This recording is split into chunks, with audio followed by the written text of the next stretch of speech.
விஜயகுமார் மீரா. என் பெயர் மூவரசன் நகர்ஷா. சிங்க கவிஞர் கதோமோ இக்பால் அவர்களுடைய கவிதையை வாசிக்கிறேன்.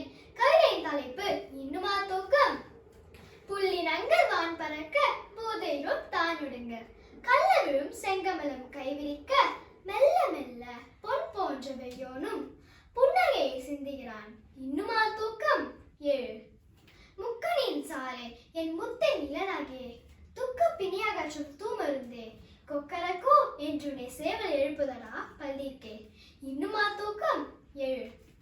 பச்சை பசுங்கிலியே பால் முகத்த வெண்ணிலவே, மெச்சும் குலத்துதித்த மின் சுடரே, வச்சமிலா பண்டை தமிழ் கற்க பள்ளிக்கு போகாமல் இன்னுமா தூக்கம். 7. தமிழ் மொழியின் வளர்ச்சிக்கு பெரிதும் பாடுபடும் தமிழ் சான்றோர்கள் எழிலடங்கார். தமிழராய் பிறந்ததற்கு பெருமை கொள்வோம், தமிழை நேசிப்போம், தமிழில் பேசிடுவோம். நன்றி, வணக்கம்.